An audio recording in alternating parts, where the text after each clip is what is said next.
Hello friends, I welcome you all to my YouTube channel CA Rahul Agarwal classes.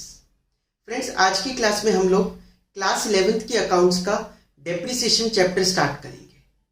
ठीक है, बिल्कुल basic से समझेंगे, फिर बाद में इसके प्रैक्टिकल क्वेश्चंस भी कर करके देखेंगे। तो आइए स्टार्ट करते हैं। आप लोग प्लीज वीडियो को लाइक, चैनल को सब्सक्राइब और अपने फ्रेंड्स के साथ शेयर जरूर कर दीजिएगा। देखिए, डेप्रिसिएशन का मतलब तो हमने पहले भी समझा हुआ है, बेसिक अकाउंटिंग टर्म्स में भी डेप्रिसिएशन का मतलब आया था। एक बार फिर से समझते हैं डेप्रिसिएशन होता क्या है। देखिए, डेप्रिसिएशन के लिए कहा गया है कि डेप्रिसिएशन, मैं इसको ऐसे शॉर्ट में लिख दूंगा, depreciation is the fall in value of asset due to usages, efflux of time. अभी एक एक करके समझाता हूं सारा। ऑब्सोलीसेंस और accident. Depreciation is the fall in value of asset. Asset की वैल्यू में गिरावट आना कहलाता है डेप्रिसिएशन। ठीक है, डेप्रिसिएशन का मतलब है असेट की वैल्यू में गिरावट आना। कौन सी असेट में? टेंजिबल असेट्स में, जो हमें दिखती हैं। ड्यू टू यूसेज, यूज करने की वजह से। Efflux of time, time pass होने की वजह से। जैसे जैसे टाइम बीतता जाएगा असेट की वैल्यू गिरेगी। अगर आप एक नई गाड़ी खरीद के लाओ और 6 महीने उसको नहीं चलाओ तो भी उसकी वैल्यू गिरेगी। उतने में आप नहीं बेच सकते जितने में आपने खरीदी थी, चाहे आपने 6 महीने उसको बिल्कुल भी यूज ना कराओ। तो यूज करने की वजह से तो असेट की वैल्यू गिरती ही है। एफ्लक्स ऑफ टाइम, टाइम बीतने की वजह से। ऑब्सोलीसेंस और एक्सीडेंट। ठीक है, अगर वो आउटडेटेड हो जाती है असेट तो भी उसकी वैल्यू डेप्रिशिएट होगी, या फिर कोई एक्सीडेंट की वजह से डिस्ट्रॉय हो जाती है, डैमेज हो जाती है, तो भी डेप्रिसिएशन लगेगा। तो डेप्रिसिएशन का मतलब समझिए आप लोग, असेट की वैल्यू में गिरावट आना। देखिए, ये वाली जो डेफिनेशन हुई ये थोड़ी बुकिश डेफिनेशन है, मैंने आपको बता दी क्योंकि बुक में ऐसे लिखा हुआ है। एक अगर आप दूसरे तरीके से समझो, डेप्रिसिएशन को हम ऐसे भी समझ सकते हैं, जैसे 1 लाख रुपए की मशीन हमने खरीदी, हमने पता कर लिया इंजीनियर वगैरह से कि ये कितना चल सकती है, तो उन्होंने कहा ये 1 लाख रुपए की मशीन 10 साल के करीब आपके काम कर देगी, 10 साल इसकी लाइफ है। ठीक है, तो 1 लाख रुपए की मशीन को हम 10 साल यूज करेंगे। अब मैचिंग प्रिंसिपल याद करो आप लोग। मैचिंग प्रिंसिपल क्या कहता है?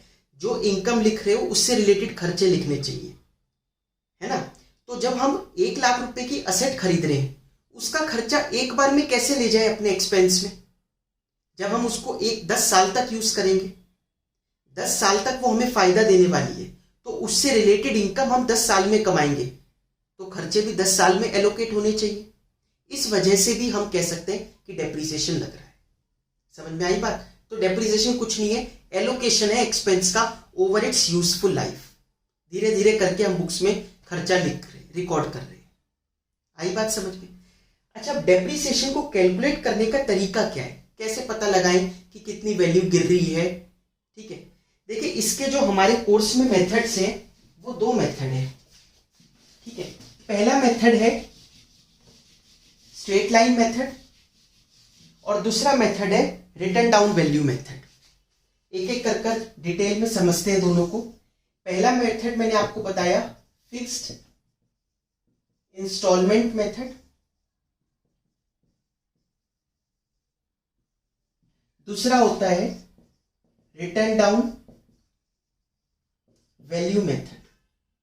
रिटर्न डाउन को शॉर्ट में WDV मेथड। अब इसका दूसरा नाम है ओरिजिनल कॉस्ट मेथड। ठीक है, इसको ओरिजिनल कॉस्ट मेथड के नाम से भी जानते हैं। इसका दूसरा नाम है रिड्यूसिंग बैलेंस मेथड। ठीक है, रिड्यूसिंग बैलेंस मेथड, या फिर इसको डिमिनिशिंग बैलेंस मेथड भी बोला जाता है। ठीक है, ये सब नाम हो गए WDV के। तो हम ऐसे बोल सकते हैं स्ट्रेट लाइन, इसको स्ट्रेट लाइन भी बोल सकते हैं, स्ट्रेट लाइन मेथड। ठीक है, ये कुछ नाम है। अगर शॉर्ट में बोले एक सिंपल वे में कि जो हम यूज कर लेंगे अपनी क्लास में, तो स्ट्रेट लाइन और WDV। ठीक है, इसको स्ट्रेट लाइन मेथड और ये WDV मेथड। क्या फर्क है दोनों मेथड में? देखिए, एक तो ये बात है कि ऐसा नहीं है कि कोई बोल रखा है कि इस वाली कंपनी को ये वाला मेथड यूज करना है, दूसरी इंडस्ट्री को ये वाला मेथड यूज करना है, नहीं, ऐसा कुछ नहीं है। चॉइस है हमारी, हमें देखना है कि हमारे इंडस्ट्री में, जिस इंडस्ट्री में हम हैं उसमें, और उस इंडस्ट्री में भी हमारे पास कौन कौन सी असेट है। ठीक है, अलग अलग असेट के लिए अलग अलग मेथड अप्लाई हो सकते हैं। ठीक है, हमें सेलेक्ट करना है मैनेजमेंट को कि हमें कौन से मेथड से डेप्रिसिएशन लगाना है। ठीक है, मैं कंपनी की बात कर रहा हूं, हम तो यहां पर जो क्वेश्चन कहेगा वही मेथड लगाएंगे, अपने आप को ना लगाएंगे। होता कौन सा, सबसे पहले स्ट्रेट लाइन मेथड। ठीक है, शॉर्ट में बोल लेंगे SLM। स्ट्रेट लाइन मेथड और WDV मेथड में फर्क क्या है? देखिए, स्ट्रेट लाइन नाम से पता चल रहा है fixed installment, original cost, straight line, सब कुछ ऐसा है कि कंसिस्टेंट सा लग रहा है नाम से। इसमें क्या होगा, डेप्रिसिएशन हमेशा सेम लगेगा। जो एक बार डेप्रिसिएशन लग गया, हर साल वही डेप्रिसिएशन लगेगा ओवर इट्स यूजफुल लाइफ। समझ में आया? रेट ऑफ डेप्रिसिएशन जो भी होगा उसे एक अमाउंट निकल के आया। Amount of depreciation remain same every year over the useful life of the asset. ये किस में होता है? SLM मेथड में। WDV मेथड में क्या होता है, 1 लाख रुपए की असेट खरीदी, सबसे पहले डेप्रिसिएशन लगाया 10,000 रुपए का। ठीक है, 10,000 रुपए का डेप्रिसिएशन लगाने के बाद असेट की वैल्यू कितनी बच गई? 90,000। अब 90,000 पर लगेगा डेप्रिसिएशन, 9,000 आ गया, फिर उसके ऊपर लगेगा। मैं आपको यहां पर लिखकर दिखाता हूं। जैसे हम एक एग्जांपल लेते हैं, ठीक है, मशीन जिसकी वैल्यू है 1 लाख रुपए की, यूजफुल लाइफ है 10 years, and rate of depreciation कैसे निकालते हैं सब अभी पहले सिर्फ समझा रहा हूं मैं आपको, 10% पर एनम, ये क्वेश्चन में कह रहा है। तो calculate depreciation for first 3 years, पहले 3 सालों का डेप्रिसिएशन निकाल। तो इस वाले मेथड में, ओरिजिनल कॉस्ट मेथड में, 1 लाख रुपए की मशीन, 10% डेप्रिसिएशन, 10,000 रुपए हो गया। फर्स्ट ईयर में लगेगा 10,000, अगेन 10,000, अगेन 10,000। तो डेप्रिसिएशन सेम रहता है स्ट्रेट लाइन मेथड में, ये चीज है। जो दूसरा होता है रिटर्न डाउन वैल्यू मेथड, इसमें क्या होगा, 1 लाख पर 10% लगाया, कितना हो गया? 10,000 रुपए। अब 10,000 तो मशीन डेप्रिशिएट हो चुकी है आपकी, 1 लाख पर 10,000 डेप्रिशिएट होने के बाद वैल्यू कितनी बच गई?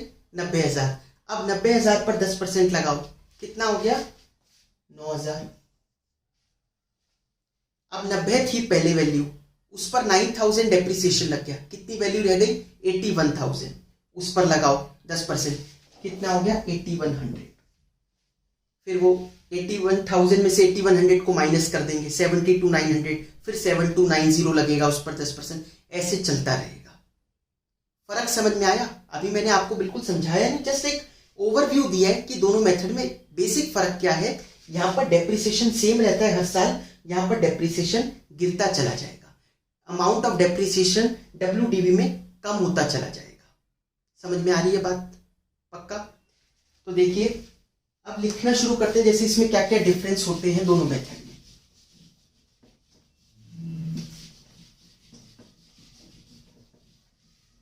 देखिए, इसमें सबसे पहला क्या डिफरेंस है, depreciation is calculated on original cost each year.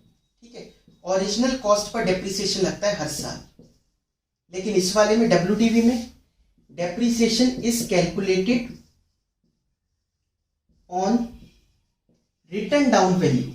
इसको रिटर्न डाउन वैल्यू बोला जाता है। किसको? देखिए, इसको ऐसे भी बोल सकते हैं, दैट इज कॉस्ट में से डेप्रिसिएशन टिल डेट माइनस कर लें। समझ लो बात को? जैसे सबसे पहले कॉस्ट कितनी थी? 1 लाख, डेप्रिसिएशन 10,000 माइनस किया, कितनी वैल्यू बच गई? 90,000। फिर 90 पर लगाया डेप्रिसिएशन, तो रिटर्न डाउन वैल्यू बोलते हैं इसको, जो राइट डाउन करके आई। पहले असेट थी, उसके ऊपर डेप्रिसिएशन लगाया, फिर जो नई value I, it is return down value next year, जो भी साल की होगी उस साल की रिटर्न डाउन वैल्यू है, फिर उस पर डेप्रिसिएशन लगाओ, फिर नेक्स्ट ईयर फिर वो रिटर्न डाउन वैल्यू कहलाएगी अगले साल की। ठीक है, तो रिटर्न डाउन मतलब हर बार जो नई वैल्यू निकल कर आ रही है डेप्रिसिएशन माइनस करने के बाद, वो कहलाती है रिटर्न डाउन वैल्यू। ठीक है, दूसरे तरीके से उसको बुक वैल्यू भी बोलते हैं, जो बुक वैल्यू है, बुक्स में value. Cost minus depreciation till date, वो माइनस करके जो वैल्यू निकल के आई अब उसके ऊपर फिर से डेप्रिसिएशन लगाओ। ठीक है, तो डेप्रिसिएशन इस पर कैलकुलेट होता है इस वाले मेथड में। समझ में आया आप लोगों को ये फर्क? देखिए इसका फॉर्मूला क्या है डेप्रिसिएशन कैलकुलेट करने का, original cost minus scrap value upon life of asset. ठीक है, इंपॉर्टेंट चीज है ये। फॉर्मूला क्या हुआ स्ट्रेट लाइन मेथड में, ओरिजिनल कॉस्ट, कितनी कॉस्ट पे आपने खरीदा, माइनस स्क्रैप वैल्यू। अगर हमें ये लगता है जब ये 10 साल तक मशीन चल लेगी उसके बाद जो इसका ये कबाड़ा बचेगा ये कितने में बिक जाएगा, अगर उसकी भी वैल्यू हम एस्टिमेट कर पा रहे हैं कि 10 साल बाद ये इतने में बिक सकता है जब बच जाएगा, वो हो गई स्क्रैप वैल्यू।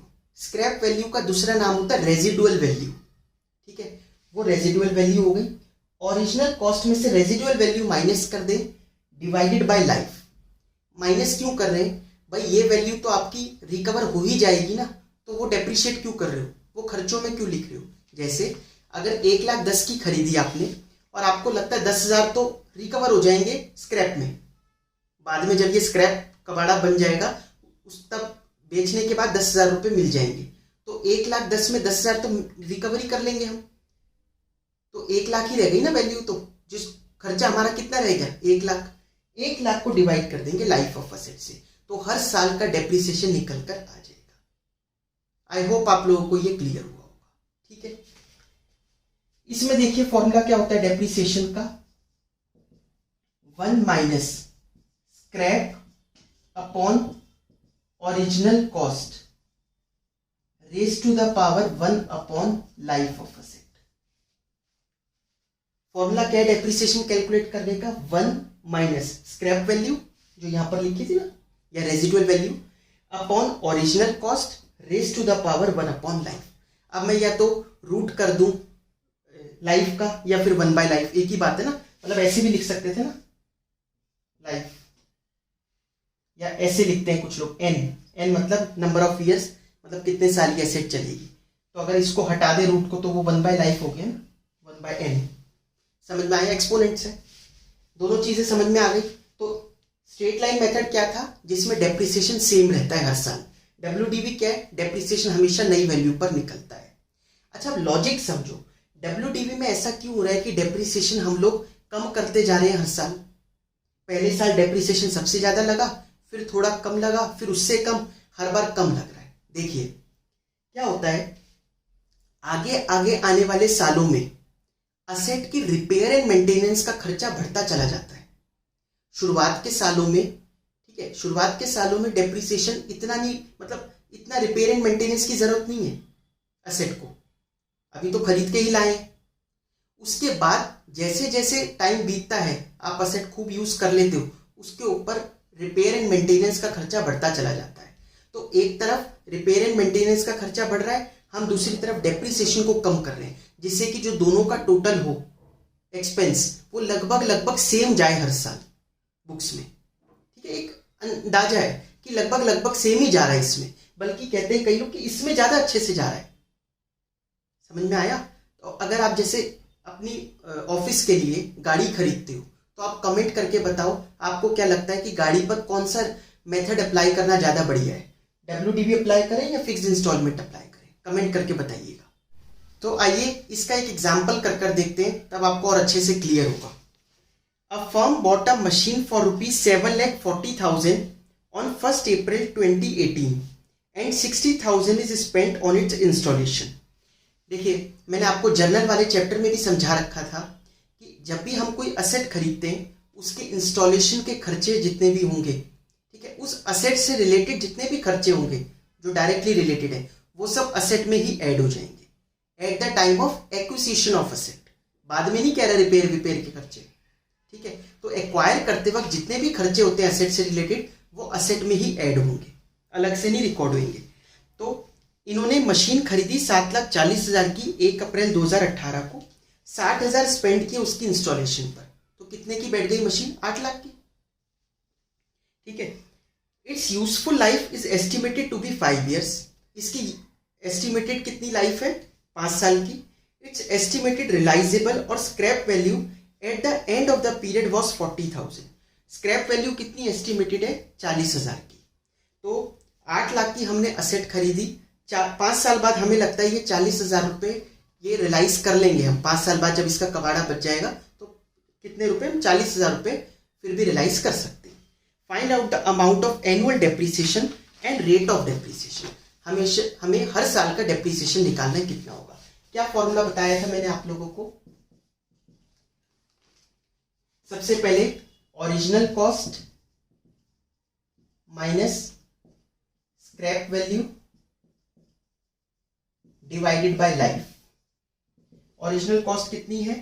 8 लाख हो गई ना, 740 प्लस 60,000 रुपए इंस्टॉलेशन का खर्चा। स्क्रैप वैल्यू है उसकी 40,000 की, डिवाइडेड बाय लाइफ। लाइफ कितनी है? 5 साल। तो ये हो गया 7,60,000 डिवाइडेड बाय 5। तो अमाउंट आ रहा है 1,52,000। 1,52,000 रुपए का डेप्रिसिएशन हर साल लगेगा। कहता है रेट निकालो, रेट कितना होगा? अब रेट निकालने के लिए क्या करें? ये डेप्रिसिएशन है, किस एसेट पर लगेगा? उसकी कॉस्ट क्या है? 8 लाख रुपए। मतलब उल्टा कर रहे हैं हम, रेट से मल्टीप्लाई कर कर हम डेप्रिसिएशन निकालते थे, कॉस्ट मल्टीप्लाई बाय रेट करते थे ना, डेप्रिसिएशन आ जाता था। अब डेप्रिसिएशन दे रखा है, जैसे आप अभी तक क्या करते थे, अगर समझो तो cost into rate equal to amount आता था डेप्रिसिएशन का, है ना। अब आपसे पूछ रहा है रेट निकालो, तो रेट कैसे निकालोगे? डेप्रिसिएशन अपॉन कॉस्ट इनटू 100 कर देना, क्योंकि परसेंटेज में आंसर देना है। ठीक है, तो वही चीज कर दीजिए। तो रेट ऑफ डेप्रिसिएशन के लिए फॉर्मूला क्या लगाएंगे? 1,52,000 डिवाइडेड बाय कॉस्ट कितनी है उसकी? 8 लाख इंटू 100। तो ये वैल्यू निकल कर आ रही है 19% पर एनम। समझ में आया आप लोगों को ये? एक और क्वेश्चन देखिए आप लोग। अब एक WDV का क्वेश्चन देख लेते हैं इस तरीके का। अ machine is purchased for ₹1,60,000 and it is estimated that after its estimated useful life of 4 years its scrap value would be 10,000। ये कहते हैं मशीन खरीदी 1,60,000 रुपए की और 4 साल बाद लगता है 10,000 रुपए हम निकाल लेंगे, ठीक है, उसका स्क्रैप बेचकर।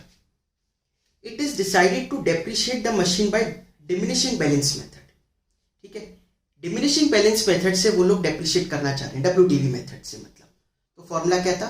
1 minus scrap upon cost raise to the power 1 upon life. Find out the percentage of depreciation per annum. Percentage निकालना है हमें डेप्रिसिएशन का। तो देखिए, रेट ऑफ डेप्रिसिएशन निकालने के लिए 1 minus scrap upon cost raise to the power 1 upon life. 1 में से स्क्रैप वैल्यू कितनी है इसकी? 10,000 अपॉन कॉस्ट कितनी है? 1,60,000 रुपए की। लाइफ कितनी है? 4, तो 1/4 हो गया। समझ में आया? अब आप लोगों को मैथ्स आती ही होगी, मैथ्स के हिसाब से इसको सॉल्व कर ही लोगे आप। अब क्या करें, अगर हम इसको 10 और अच्छा, आपको पता है 2 रेज़ टू द पावर 4 क्या होता है? 16 होता है। 2 रेज़ टू द पावर 4 करेंगे तो 16 आएगा। तो अगर हम 10 अपॉन 20 लिख दें, इसको रेज़ टू द पावर 4 कर दें, 10 रेज़ टू द पावर 4 10,000 ही बनेगा, 20 रेज़ टू द पावर 4 1,60,000 ही बनेगा। आपको पता है इनटू में 1/4 था ही, 4 से 4 कट जाएगा। 20 माइनस 10, ये 20 एलसीएम ले लिया, 20 माइनस 10 10 डिवाइडेड बाय 20। ठीक है, 1/2 मतलब 0.5। ठीक है, और 0.5 अगर परसेंटेज में लिखना है तो इंटू 100, तो ये हो गया 50%।